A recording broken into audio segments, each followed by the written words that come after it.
down downstairs. What we're going to be talking about today is the Distinguished Club Program. And I know that we have a past district governor, we have an incoming area governor, who's Gabriella, and Dan is our past district governor, and Olga, what role are you filling this year that makes you so interested? I'm going to be Vice President of Education. And I need to know how to motivate our members. Terrific. I think this is a big problem in our club, what I can see, and somehow I should solve it, and my president also. Okay, that we are going to cover not only the basics, which we already covered a little bit, so we'll be able to go through that quickly, but then we're going to move into how do you sell this to the typical member. And that came to me one day because I'm the Distinguished Club Program Chair down in District 5, which is extreme Southern California, San Diego County, Imperial County, and Yuma, Arizona, all the way across. We have one whole club in Imperial County. It's a big gap in between. And while I was trying to get people to understand the DCP, the Distinguished Club Program, and the Club Success Plan, it occurred to me, who am I really selling this to? Well, you're going to be an area governor, and you're going to be trying to sell this. You will be trying to sell this to the clubs. And you, Dan, as a past district governor, you have tried to sell it to your officers, right? Yeah. To your area governors to go sell this. And who are we selling to at the club? Who cares about it most? The president and the VP, right? Yeah. That's great. But let me ask you a question. Did you join Toastmasters so that your club could be distinguished? No, you did not. Do you think anybody does? No. Why? I don't care. I came here to get something for me. I want to become a leader, or more probably, I want to learn how to present in front of people better. Or just maybe I'm looking for confidence, or maybe there was pizza that day, I walked in, they fed me and I stayed. But for whatever reason, they stayed because they recognized something that they were getting for themselves. And the Distinguished Club Program, and whether or not the area, the division, or the district is distinguished probably doesn't figure into their thinking much. But it should. And all we have to do is let them know why it matters to them as individuals. So we'll be talking about that. You should have in front of you a handout which summarizes the Distinguished Club Program. And it does talk about on the front why it should matter, why it's important. And it talks about the things, the touchstones that you've heard before. Right? If the club works the Distinguished Club Program, then the members will be getting what they came to Toastmasters to get. All right? So that's your basic going in, and you've heard that before, that line, right? If you work the program, then the members will stay. They'll be getting what they showed up to get. And let's be really clear about something right at the beginning. What are we really asking for when we ask people to participate and contribute at the club level? When we ask an individual to work the program or to be an officer, what are we asking for in return? Time, right? Yeah. We're asking for your time. We're not giving you money. We're giving you experience, and in exchange for that experience, you have to commit your time. Once you get that into your head, that the only thing that these people really have, that they have to contribute is time, then you realize, gee, how do I make that a valuable proposition to them? You have to give them something for time spent, right? And in this case, in our case, our programs are geared to give people the experience, the confidence, right? It's no different than going to school and paying money and time to get good at something, engineering, or I'm an engineer, so really there's nothing else. Why would you go to school? Right? But we're asking for their time, and we have to treat that with respect, because it's a big give, isn't it? Especially these days. Okay. And we know how the club program works, the Club Distinguished program works, don't we? Let's go over it really quickly. You should be able, I know you can do this. Has it changed? Oh, it's different than when Okay, I'm the curious about Distinguished that. Club program started after I was. Really? Okay, see, I joined Toastmasters. Let me give you a little bit of background about me, because Dan knows more about me than I thought anybody would, but that's fine. I'm Charley Patton, and my home district is, like I said, Southern California. I'm a member of 3 clubs. I joined in 2006. And yes, I'm one of those folks that walked in because there was pizza being offered. And I stayed because I don't know what it was. I kind of do. I've been thinking about this a lot. I was in the Boy Scouts, and in the Boy Scouts, they set this ladder in front of you. Merit badges, skill awards, and so forth. And you can earn those on your way to being an Eagle Scout, which is the pinnacle of, let's call it the education track. I wanted that. And they told me how to do it. There were a lot of people there to help me. Sound familiar? I walk in, I see Toastmasters, somebody explains it to me. Hey, here's a ladder, a dual ladder of educational tracks, and at the top is something called Distinguished Toastmaster. And I'm not sure to what degree I recognized all that in my first couple of weeks of Toastmasters, but once I saw it, I have a confession to make. I'm a video game fanatic. And I'm not allowed to play them. I don't allow myself to play them because I'm slightly obsessive. It's like having a bag of Oreos in front of me. I will eat them all. I will play that game. I love the games where, like car racing games, where you start off with like a VW Bug or something, and you build your way all the way up to having an F1 racing car. Toastmasters feels a lot the same way. You start with your basics, you get up, you do your icebreaker, then you can get into leadership, you can move outside the club, outside the district, and you can just keep building. That's what people who are really motivated will eventually discover, and they'll commit their time without you having to ask. But what about those folks, right, who are the typical member, I think, who show up, they get a little bit of experience, and they figure, okay, I'm good, but they're not necessarily looking beyond that. Well, let me tell you, now, first off, does everybody in your club understand that the Distinguished Toastmaster Award exists? You got to start with that. Yeah, this is a good question, because like right now, before being VP, I kind of thinking what should we do in the club, and I find out what we are missing the step like presentation all programs. And I think, I don't know, like now we need to have committee who will we do. I think we need like mentor, or maybe like our person who will be introduced to all members, all opportunity to grow. And I think this person should be important, because this is like a selling stuff, like to make sure, like to influence person to do the job in the perspective of self-development, something like that. Right, and that's the way we need to sell this program. There are a couple of different ways to do it. I like what you're suggesting, get somebody who's experienced, or at least a focal point for these kinds of efforts. Yeah. But you can bring somebody from outside the club.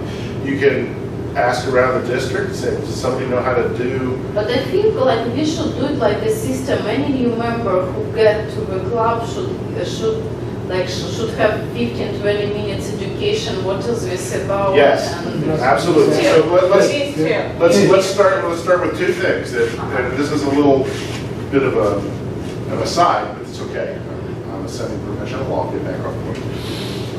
When a new member joins, you as VP of Education should make sure of 2 things. One, that new person gets an orientation into what is Toastmasters, right? So, and if you do not have a packet, I've got a set of slides from when I was Vice President of Education that I would show all of our new members. It just breaks down how the tracks work and how you work through the manuals.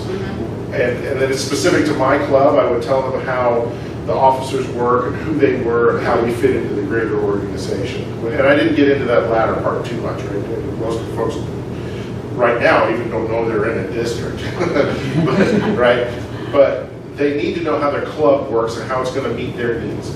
That's one thing. So if you need a set of slides that's an example, write to me. and I'll send it to you. And you can get my, let's see, did I put that on here? This is generic. So I've got some cards that I can hand out to you, and you can write to me, I'll send you. I've got all kinds of information for all kinds of club needs, and district needs, and area governor needs. So just let me know, and I can probably send you stuff. Even though we're old, it's amazing how much we learn every day. Well, especially, No, I'm sorry. Yeah. I'm not talking about you. I'm kind of great. Anyway, one thing I learned recently, even knowing the program and so forth, if you share it with your members on a fairly frequent basis, they're just amazed and it's all new to them. And it made me realize how quickly clubs turn over in their membership. So as Vice President of Education, if you were, like every speech you give maybe once a month, did one little part of the program, including this, but even the basics of the leadership track and the communication track. As a matter of fact, simple things. you can get credit for that. Right, but the real basics, once a month, the club members, even though those have been there 6 months to a year, would just be, oh, that's how it works. Just to make a speech. Just a speech. Yeah. And then, believe it or not, if you get the same speech 6 months later or a year later, it's a whole new audience. And do it for credit. Do it for credit. If you can always do it in your competent communicating meeting, right? And if you've already filled one out, grab another one. I'm working on my 7th one, I think. But there are also special modules from the Club Success series Okay. that are specific to all these kinds of things. So take a look at those online. And I think a lot of those are now free for download. So if you do that, you can do that as a special presentation and educational during your club meeting, and it will inform folks about how things work. Okay. So that's one thing, orientation. Second, make sure you assign a mentor to them. Does your club have a mentorship program? Actually, good question. I don't know what do. Is it special package for mentorship? As a matter of fact, there is. Okay. But in general, your club should have an active membership program, which means that when a new club member comes in, they are assigned a mentor, right, to help them go through. No. But right. So the membership retention is highly correlated to whether or not they have a member. I mean a mentor. Okay. And there is also a mentoring package. It's either Club Success or Leadership Excellence series. I don't know which. Actually, I don't have that one with me. Should also be free for download. Another opportunity to present an educational program. And here's a way to sell it. You can get credit in your competent leader manual, competent leadership manual, for being someone's mentor. Right? And it's like, what is it, project number 9 or something like that? And I don't know about you, but I've got 3 of those sitting in my bag waiting right now to complete those. Right? Because it takes a while. You got to mentor somebody through 3 speeches, and depending on how active your club is, it can take a while. And sometimes, one of my drop on the second speech, so it takes time. And so those 2 things, orientation, mentorship, make sure that'll help a lot. Other observations? I agree with everything you said, but the hardest part is to getting people to volunteer to be mentors, especially if they've only been in the club 2-3 months. But they still can do it, and that by saying about the credit towards the club leadership, they start at that point, they'll be finishing the rest of the things in their manual and complete it all at once. So those that only have a couple of months, they say, I don't have the experience to be a mentor. They do. But our It's in last their mind. VP made a good trick on the last meeting.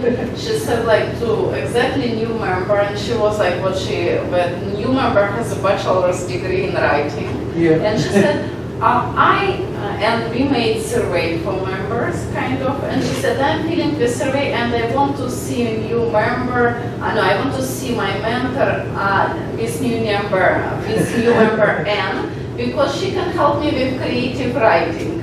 And it was really fun because I was, and she said, okay, I will do it if you're asking.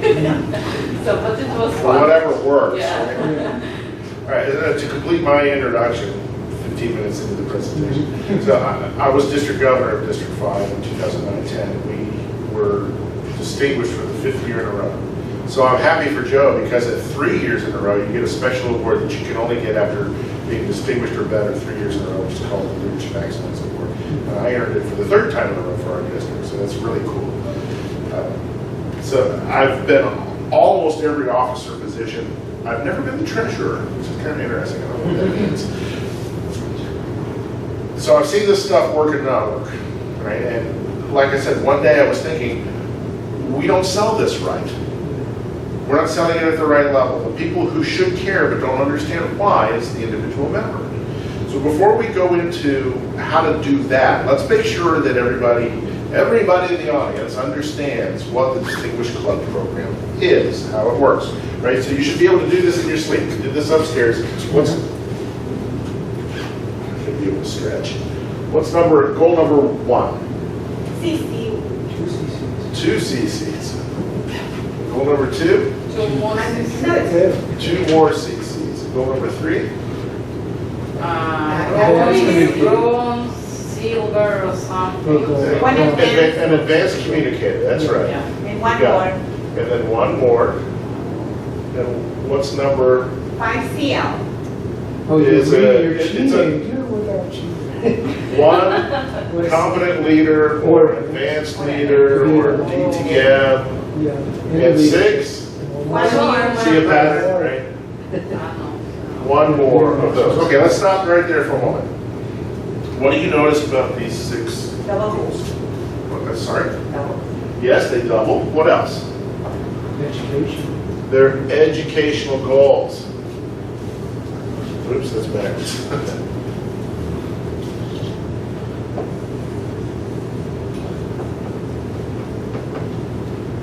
Right. What's number 7? For the members. Membership. 4 new members. 8, Another 4. 4 more. What do you notice about these 2? Attendance. Right. There's membership. That's the new ones. Membership. What else do you notice about this? Have you ever asked yourself why 4 and 4 more? What is the significance of that? It's not made up. This is based on statistics. Unbeknownst to most Toastmasters members and even our leaders, Toastmasters International does an awful lot of statistical analysis. I mean, we've existed for 90 years, right? And somewhere along the line, somebody realized, gee, in order to understand how our organization works, we need to know a little bit about how the numbers go. Now, you heard this morning, no, that was in the session that I was in right before this one. It turns out that across the entire organization, and it's the whole world, every year there's about a 40% turnover in membership. 40% of people don't come back. We do not retain them. And it's for various reasons, right? When somebody quits, we ask them why they're leaving. And a lot of times, well, they got a new job in another city, they just expanded their family, had new kids, they got laid off, some of them die. I mean, all kinds of things happen, right? Some of them just get burnt out or they think they're done, whatever. That means that every year in your club, you can expect, if you've got 20 people, how much is 40% of 20 folks? 4 and 4 more, right? So you need to go into your new year, 2 days, expecting that you have to have a membership campaign running to replace an expected loss of 40% of the people. That's where those numbers come from. How about that? It's not made up. Number 9. Go ahead, Chief. What's number 9? Officers training. Officer training, right? Officers training. Officer training. And how many officers do you have to get trained for credit? 4. At least 4. 4, greater than or equal to 4, right? And of course, we want all 7. Does District 52 hand out 100% trainers? They exist. You can get them from Toastmasters International. But if you have all of your club officers trained, and this is a little odd, it's not 100%, it's 7. If If you only have 6 officers, and you train all 6 officers, in my district, you don't get the ribbon. You have to have 7 and train all 7. You get a special ribbon for your banner. Anyway, you gotta do this twice also. Times 2. Even if you only elect your officers once a year. And sometimes this is a hard sell, right? Because these advanced clubs, they go, gee, we're all full of DTMs. We've all done each one of these roles 7 times. Why the heck should I go to training? I know how to do this job. Yes, you do. And why aren't you teaching it? And you can be in the audience and still be a teaching contributor, can you not? Right? I learned things from listening to you guys. So I want you to go to training, not necessarily, if you're that advanced, not necessarily so that you will learn. And oh, by the way, I'd be surprised if you didn't hear at least something that you hadn't heard before. But also because you need to fill out the audience and be a contributing member. Let's not forget that there is a role in Toastmasters that is extraordinarily important, but almost never gets mentioned, and it's made up by, I'm going to make up a number here, but it's large. 80% of the population of Toastmasters members fill this role every week. Guess what it is? You're doing it right now. It's just like attendance showing up. You're an audience member. How dull would this be if you 3 weren't here for me? Oh. Right? Pretend that You need to show up to help build an audience. So when I ask somebody, what are you doing in Toastmasters this year? And they say, oh, I'm just a member. I say, oh, let me help you with your perception of your importance. Right? You are not only at the top of our upside down pyramid, you are also an extraordinarily important contributing member to an audience that I need.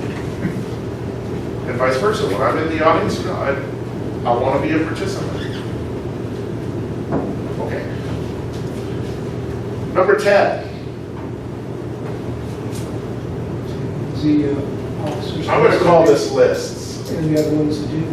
Right. So there are 2 lists that need to be handed in, right? Your membership list, which we do when we pay our dues, and our officers list on time. Both of these have to be done on time. And number 10 is a no-brainer. Somebody needs to be paying attention and get these things in on time. Right? It's a no-brainer. And oh, by the way, do you know that you do not have to wait?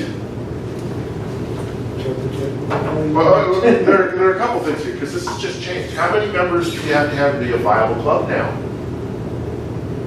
It used to be 6. It is now 8.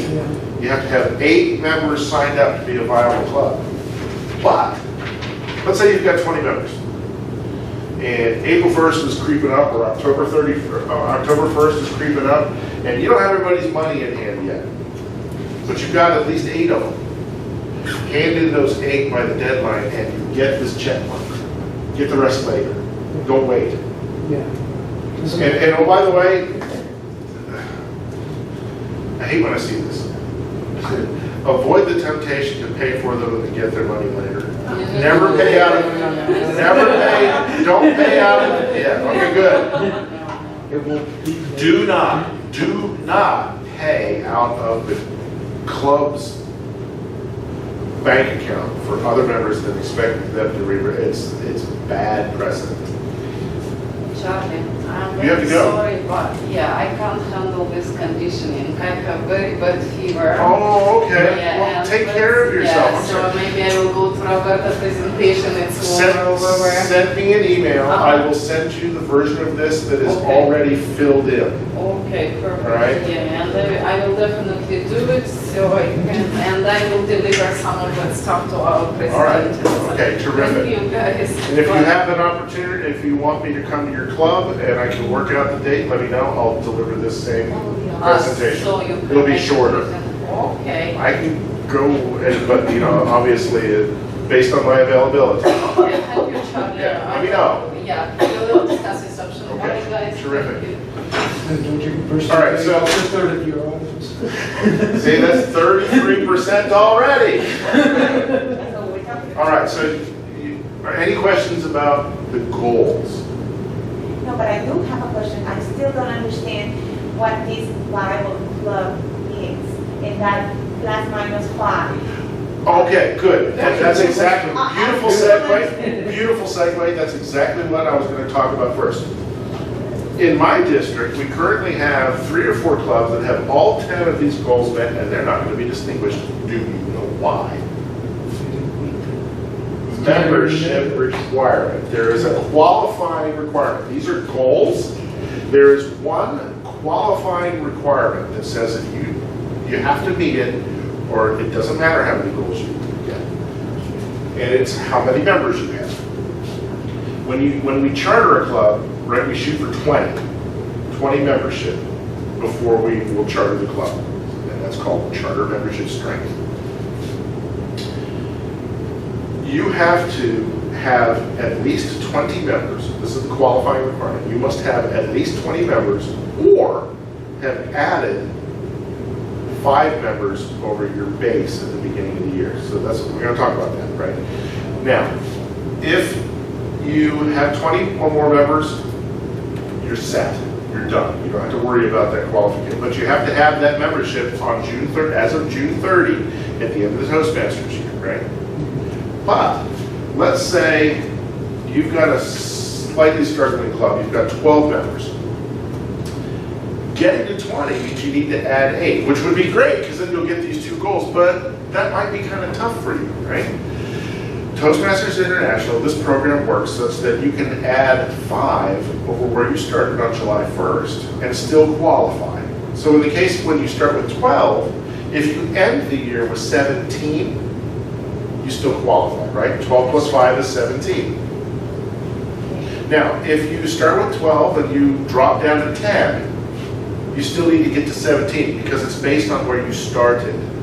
So, right, so these are called your base numbers. And at the beginning of the year, Toastmasters will, online, and to the districts, they send out the information, or maybe they make you just go online now.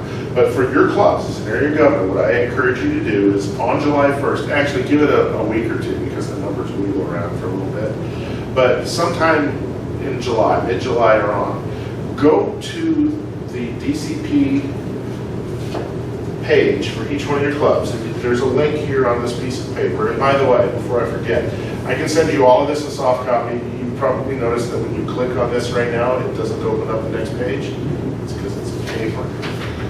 All right. But I can send you the soft copy so that it will work. Sure. But if in case you don't feel it, but hopefully you already know how to get to the dashboards.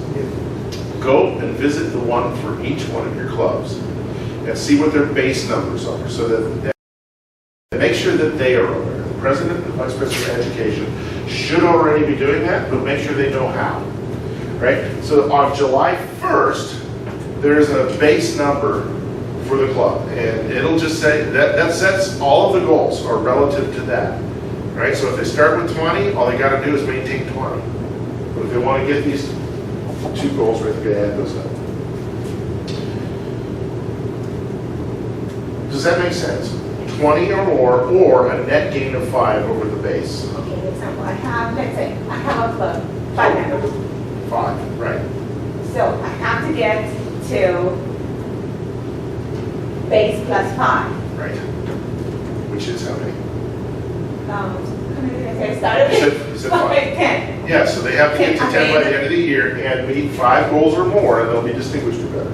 And I forgot about this, right? There's a hierarchy here. 5 gets you distinguished, 7 gets you select distinguished, 9 gets you president's distinguished. And that's all on this piece of paper right here, on the back side, where all the goals are spelled out and what levels you can achieve, right?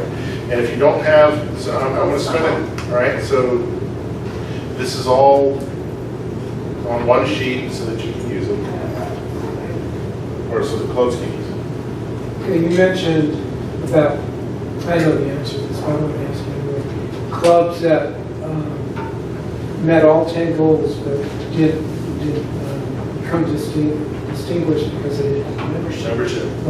So, explain to us how a club would say they start with 10, and by meeting those goals, I meant they've got at least 8 new members. So 10 plus 8 is 18, Right. which is more than the 15 they need.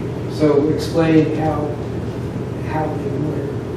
they ended up below 15. Oh, no, well, it's entirely possible Make it do math. because you can start with, at the beginning of the year at 20, drop down, right? That plus 5 doesn't help you here. No, it doesn't have there. If but your it's- base is it's a club 20, that started. If your base is 20 and you drop down to 19, and then you get all 10 goals, but well, actually, you're right, you're absolutely right. Yeah, start No, below so you have to 20, drop, and then- no, you start at 20 and then you drop, or worse yet, you start at 27, Yeah, you drop down to like 10, you add 8, yeah, you've got 10 goals and you're not there. yeah.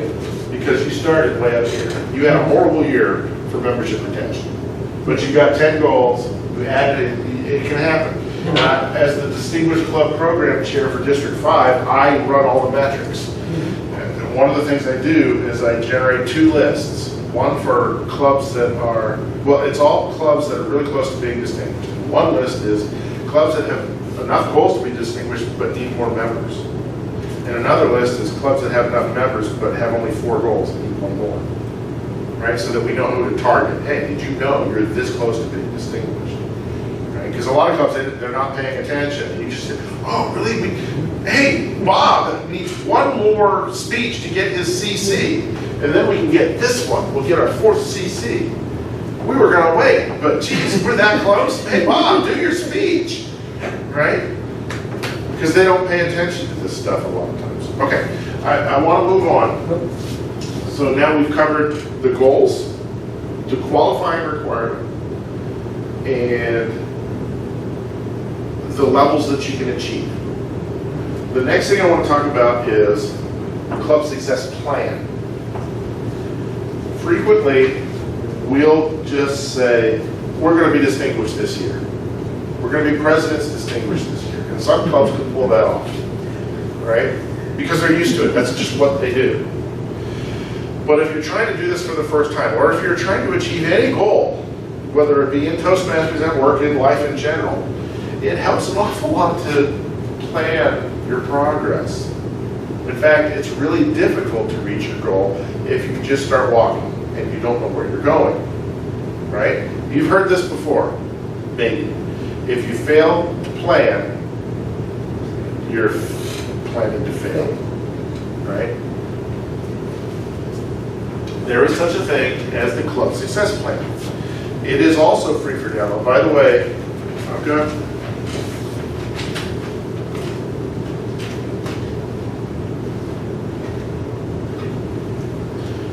All of this information is in the club success, in the club leadership handbook. Right? It's also, there are 2 separate manuals. One called actually I think it's all combined into one now. The Distinguished Club Plan and the Club Success Plan manual. Free for download. In the back of this manual, the latter half, is the Club Success Plan. And it's 12 or 14 some odd pages that walk you through exactly how to plan your success. It looks like a lot, right? And most clubs get scared off from doing it because it gets into a lot of nitty-gritty detail about how are you going to plan your membership campaigns, how are you going to plan all kinds of things, right? And it gets a little bit cumbersome. It looks cumbersome. That's okay. For those clubs that want to spend the time on it, I wholeheartely encourage that they do so. Because by the time they're done, if they do it as a group, as a leadership executive council, they'll understand how they're going to get there. If they don't do that, at least do this. Fill this out. Right? This is management 101 stuff. How do you get things done? Number 1, you make a list of tasks. Number 2, you put names on those lists. And number 3, dates when they're going to be done. and then you share that with everybody, and then you update it and track it to completion, right? Beginning management stuff. We do this all the time. This is how I got my chores done as a little kid, right? Except mine had little numbers off to the side showing me how many cents I would get paid. I loved mowing the lawn, right? Mowing the lawn was 50 cents. Ooh, that was a lot of money. So, right, and that's what's on the back of this piece of paper, is a list of tasks. So number one's already done. No, not that one. We'll get to that in a minute. But on back here, the goals are listed. All that a club needs to do to start is to put names and dates on here, and then maintain it. Share it with everybody. It does no good if you write a plan, put it on a shelf, and never look at it again. Right? Plans, generalized never said, are nothing. Planning is everything. This is just a snapshot in time. You fill this out, big deal, who cares? It's the planning, the thinking, how are we going to get there, and then maintaining it and tracking it to completion that really matters. You want to give us suggestions on the type of members' names that you could let me No, because every club is different. I can't tell you that. Right? So And you're just going to have to figure out. if they're halfway through their compliment Well, communicator that, they'll probably. the thing that you can do, and that's a great question, because it leads me to this answer, which is that if you don't already in your clubs, then I highly suggest that you distribute the member interest survey, Oh, yeah. which I have a sample of. It's the member interest survey. And you can, these are only, it's in there somewhere, these are only available as printed forms from Toastmasters International for purchase. You cannot download them for free. However, I called them up and I asked them, once I buy this thing, can I scan it so that I can email it out to my members? And they said, yes, it'll be fine. So I got permission to copy, right? And you always have to be careful about copyright. All of this stuff is copyrighted, even though we're members. You should ask. And I got told, I have an email that says, yes, you are allowed to do this for your members. You should do the same thing. Maybe then they'll wise up and make it an online form and bring it down. Then you can ask your members. Here's a brilliant idea. Ask your members, what do they want to do? Okay. I need to move on. We're getting close to our end time here. And I want to go through this because we have not gone into how do you sell this thing. Okay. We started off with the fact that once members learn about the Distinguished Toastmaster Award, they recognize it as a mark of excellence. Don't you want your DTM badge? Don't you want this special color on your badge, which you should not be wearing all presenting? It's a shame, right? You can only get these colors if you're a Distinguished Toastmaster. You only get that really neat ribbon and medal if you're a Distinguished Toastmaster. That's for the individual. What about the club? The Distinguished Club Program is a mark of excellence for the entire club, for the area, for the division, for the district. These are marks of distinction, and the folks who care about it most tend to be those folks who have been chartered with reaching those levels of excellence, right? You want your area to be distinguished. Great. Nobody joined Toastmasters to make your area distinguished. So you got to convince them. Right, but there's a great way to do it. Nobody goes to a school looking for lousy teachers. Nobody joins a Boy Scout troop that won't help them earn their merit badges. You don't pick churches because the pastor is a lousy spiritual leader. You are looking for an organization. You can't pick your family, so all right. That's where the analogy falls apart.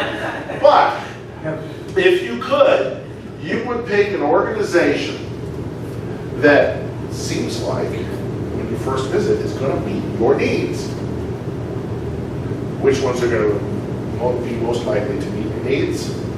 Those that know how to take care of their members. Which ones are those? The ones that work the program so well that they earn a level of distinction. Don't you want to be a member of an organization, of a group that is excellent? Would you stay in a group that is demonstrated to be not excellent? No. We break up all the time, don't we?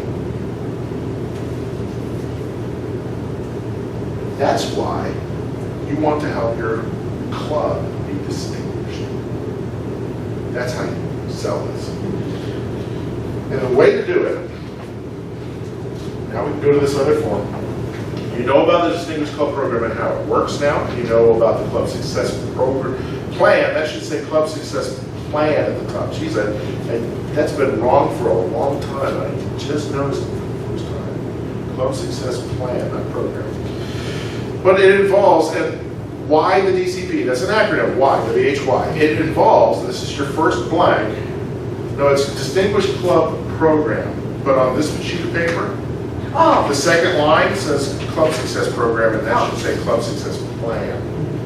And as we go along, I'll help you fill in these blanks.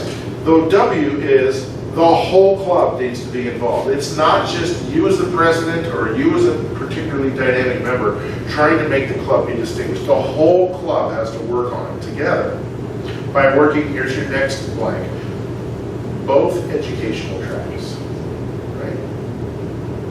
You need to have trained what? Can you guess what the next blank is? Who needs to be trained? Why are you here today? Officers, trained officers. Your officers need to know what the heck they're doing. They need to know how the program works. They need to know how to do their job so that they can work as a team together to meet the needs of the members.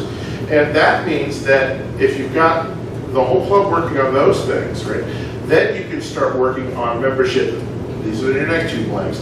Building and retention activities, right? We talked about this 40% turnover.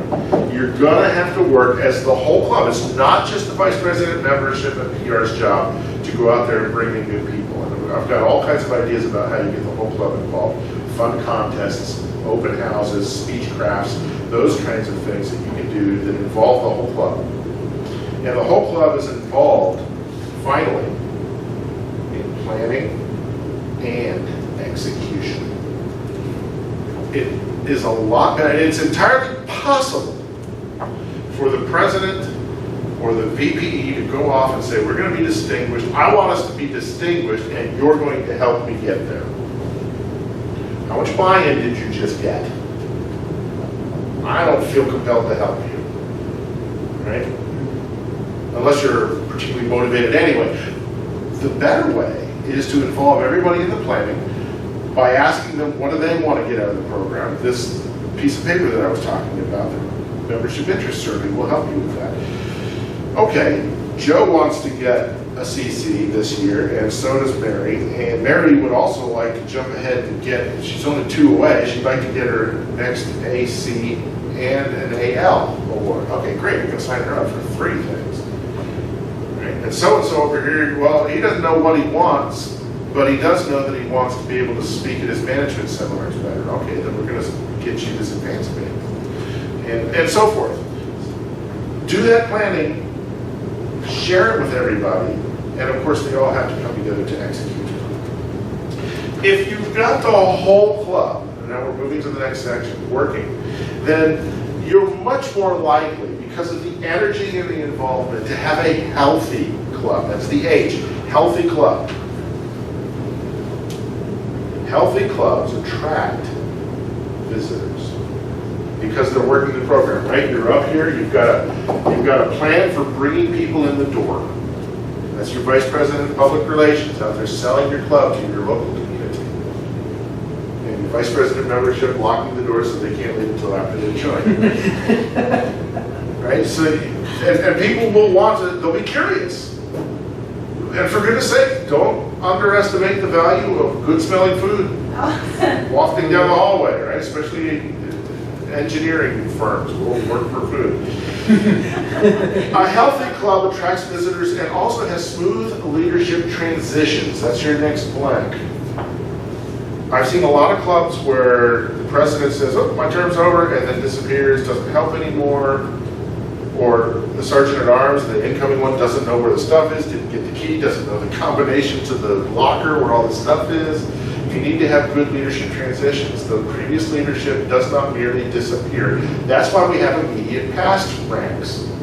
Joe Loricella, who was in the previous session, she was sitting on the desk, she might be looking at it, will achieve the rank next year as a member of the District 52's board as immediate past district governor. Her role is not finished yet. It's not an elected office. It's really easy to get, except that it's really hard to get in the front door, right? You've got to be elected district governor, serve, and then your immediate past, you're there in an advisory capacity. This is built in by Toastmasters. That's why we have an immediate past international president. They don't disappear either. Smooth leadership transitions. And healthy clubs also have fun. Yes, good. I'm glad that somebody got that this time. Yeah, fun. And when the whole club is participating and you have a healthy club doing all these things, you benefit. That's the why. Right? We got to bring it down to the individual. You benefit. The fun is really important because visitors, when they come in, are really nervous. Yes. We don't know because we've been members a lot, but they really, and it makes them feel a little bit relaxed. That's right. And you benefit because you get what you need, and this is your next blank, to succeed in the education tracks. Right? You get the opportunities to lead and to learn. We learn by doing. Do we not in this organization? Even if we don't know how to do it first. So you get to lead and you get to learn. To have fun. To have fun, that's right. Why? The whole club, a healthy club, you benefit, and if you've got a 2-year-old, you know the answer to why, don't you? It's because. I'll say this twice. I'll do it quickly through, and then I'll help you fill in the blanks. Why? Because better education creates a universally superior experience. Better education creates a universally superior experience. And that might sound a little schmaltzy because I'm just trying to make why because work out. But I want you to think about this really hard for just a minute, and then for a lot after you've left. We all show up to spend our time to get better education out of our programs, do we not? Once we figure out how it works, we realize there's benefit there. The degree to which I get better education, the degree to which I get what I came to Toastmasters to get is exactly related to the degree to which I want to stay and expand and continue to grow, and eventually to help others. Right? The higher you go, I'm sure, Dan, you can corroborate this. The higher the leadership you go, the more it is about giving back to the organization. Right? I'm running for international director. People ask me why. And until you get up into the top 3, you really don't, it may not clue into you. It didn't for, it's all about giving back. Right? You get to a level of experience. I've got a level of experience in the organization. I have earned a level of experience outside the organization that I can bring into the organization to help. And I wouldn't do this if I didn't think that I had something to give and to gain at the same time. This is a big learning experience for me, running for the position. I'm sure that I will learn a lot while I'm in the position. And I'm also sure that I can give a lot back to the organization at that level. That's true for every member at every level. Never forget that. It's a give and take situation, and the more you take, the more you can give. Right? The more you get, the more you can get. I think the Beatles said something along those lines.